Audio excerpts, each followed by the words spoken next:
इसके पहले अंक में हम लोग पढ़े हैं बिहारी की जीवनी। दोहा दशक के जो कवि हैं बिहारी, उनकी जीवनी को पढ़े हैं। अभी हम उनके लिखा हुआ दोहा दशक लिखे हैं। पठन कैसे किया जाता है ये शैली भी सीखना होगा।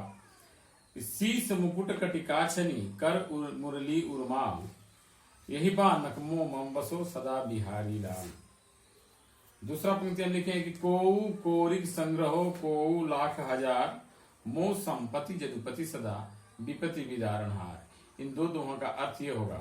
पहले दोहा में कवि बिहारी लिखे हैं कि शीस मुकुट कटिकाछनी, श्री कृष्ण की विवरण किए हैं। बालक रूप का, बाल रूप के भक्त थे। लिखे हैं कि शीस पर मुकुट है और कटी मतलब कमर, कमर में काछनी है और हाथ में मुरली है और गले में माला है। कर मुरली उर्माल, यही बानक मन मोगसो। यहाँ कभी कभी बालक नहीं पढ़ना, बानक लिखा है, मतलब यही बनावट हमारे हृदय में बसी रहे। बिहारी लाल जी ये कामना किए हैं।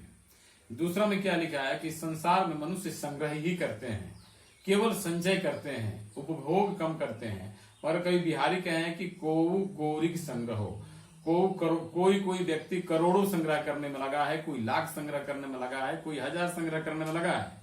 मगर कहते हैं बिहारी की नहीं, मेरी संपत्ति क्या है? मो संपत्ति जदुपति सदा, मेरा संपत्ति वो जदुपति श्री कृष्ण ही है जो हर विपत को निवारण करने वाले हैं। तीसरी पंक्तियां में, तीसरी दोहा में लिखे हैं कि या अनुरागी चित्त को गति समुझे नहीं कोई, ज्यों ज्यों बूढ़े श्याम रंग त्यों त्यों उज्जवल हो। मैं पहले ही जैसे बताया था कि बिहारी के बहुत ही प्रांजल शब्द होते हैं, इनके अर्थ भी प्रांजल होते हैं। ये ठीक से समझना होगा कि या अनुरागी चित्त को, अनुरागी जिसका मन ईश्वर में रम गया हो, अनुराग हो गया हो जिसके, उस अनुरागी व्यक्ति के हृदय को, चित्त को, मन को, गति को कोई समझने नहीं पाया है। या अनुरागी चित्त को गति समझे नहीं कोई समझा नहीं, ज्यों ज्यों बूढ़े श्याम रंग त्यों त्यों उज्जवल हो। जैसे जैसे कृष्ण की भक्ति में डूब जाते हैं, श्याम के रंग में, वैसे वैसे उनकी मन में पवित्रता आती है और मन को शुद्धि होती है, मन में ज्ञान होता है, उनका मन उज्जवल होता है।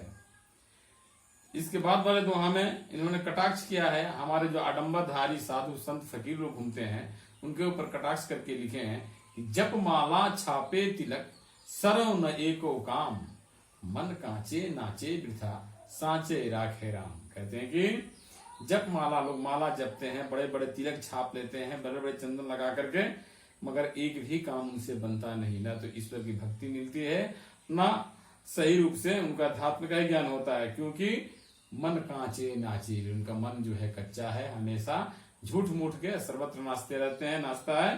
सांचे राचे राम, उनको अगर सच्चा मन है तो उनको राम ही उनको मचाएंगे।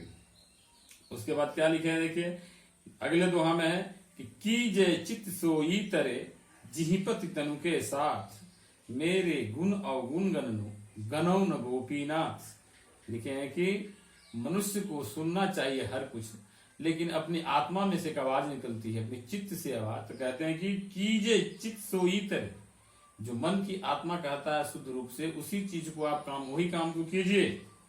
जिहिपति तनु के, जो पतित हैं, नीचे हैं, उनके साथ न रह करके मेरे गुण अवगुण गणना। हे गोपीनाथ, ये कहते हैं हे कृष्ण, मेरे गुण और अवगुण को गणना न करते हुए, सबको आप बराबर करते हुए, और मुझे गणों गोपी, मुझे गुण को रख करके अवगुण को मत गिनिए। क्षमा प्रार्थी भी किए हैं। बहुत ही ये गुण और प्रांजल ये सब दोहे हैं उनकी कवि की। उसके बाद क्या है देखिए आगे दोहा में क्या लिखे हैं कि चटक न छाड़त घटत हूं सज्जन नेहु गंभीर, फीके परो न बरु घटे रंग लोल रंगचीर।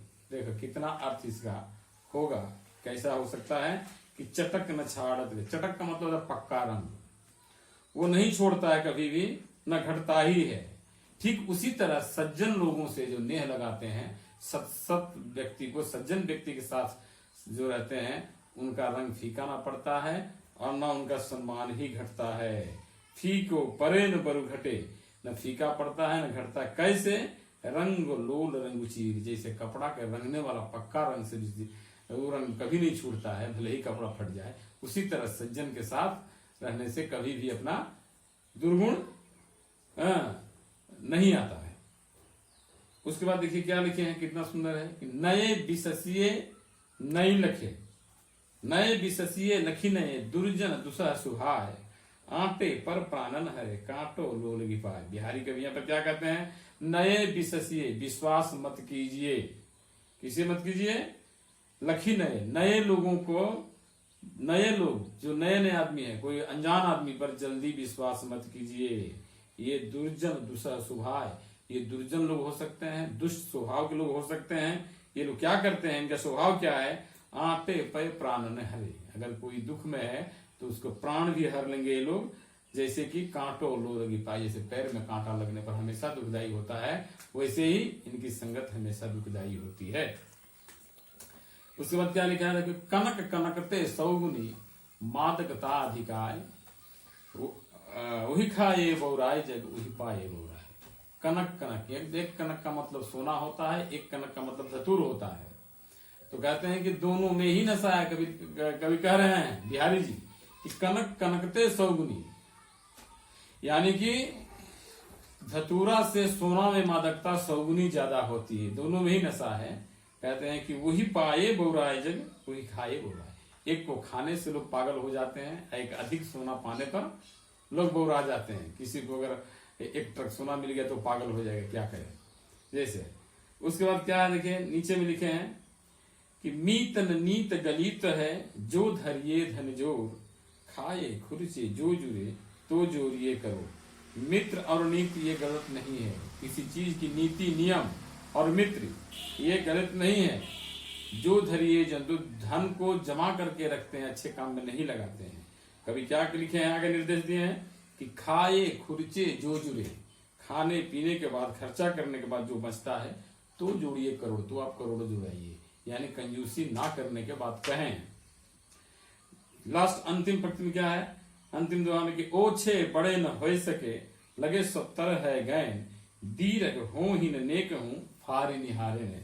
क्या देखिए बिहारी लिखे हैं कि छोटे व्यक्ति कभी भी बड़े नहीं हो सकते हैं, अच्छे स्वभाव के व्यक्ति बड़े नहीं हो सकते हैं, भले ही बड़े हो जाएं मगर बड़े नहीं होते हैं। लगे 70 है गैन, 70 है गैन एक मुहावरा है, मतलब कि आकाश से आसमान तक धन की हो जाती है। चाहे बड़े धनवान बन जाए मगर ओछे लोग की स्वभाव बड़ा नहीं होता है। जैसे दीरग हो ही न नेक हूं फारी निहारे नैन, कोई छोटा व्यक्ति को अगर आंख बड़ा करके हम देखें, आंख को अपने फाड़ करके बड़ा करके देखें तो बड़ा नहीं हो जाएगा, वो उसका साइज वही रहेगा। तो यहीं पर लिखे हैं कि दीरग हो ही न नेक हूं फारी निहारी नैन। ये बहुत बढ़िया कविता, यही कविता है, देख लो। और इसको पढ़कर मैंने अर्थ समझा दिया। और जितने शॉर्ट क्वेश्चंस हैं, ये शॉर्ट क्वेश्चंस आप लोगों को लिखना है। और व्याख्या अगले फिर कभी मेरे को अगर स्कूल खुल गया तो हम लिखवा भी देंगे आप, नहीं तो फिर व्याख्या के सबसे बड़ी बात ये होती है, व्याख्या के बिंदु होते हैं, पॉइंट होते हैं, 4 बिंदु होते हैं। एक व्याख्या के 4 अंग होते हैं, संदर्भ, प्रसंग, व्याख्या और उपसंहार। मगर हम लोग आम तरह की कुंजियों में देखते हैं, गाइड बुक में देखते हैं कि बस केवल संदर्भ प्रसंग और व्याख्या देकर छोड़ देते हैं, उसमें फुल मार्क मिलने वाला नहीं है। जब तक उपसंहार अपने पढ़ करके समझ करके 2 या 3 लाइन में कैलकुलेशन जिसे कहते हैं, उपसंहार को नहीं लिखेंगे तो व्याख्या का मार्क निकलने वाला नहीं है, मिलने वाला। तो ये व्याख्या है, यहाँ पर लिखा गया है को 2 व्याख्या, इसमें लिख करके आप लोग मुझे सेंड कीजिएगा, मैं देखूंगा फिर मार्क कर दूंगा। ये आप लोगों का गृह कार्य रहा, होमवर्क रहा जो भी बच्चे हैं। और अब आज की यहीं पर फिर अगले अंक में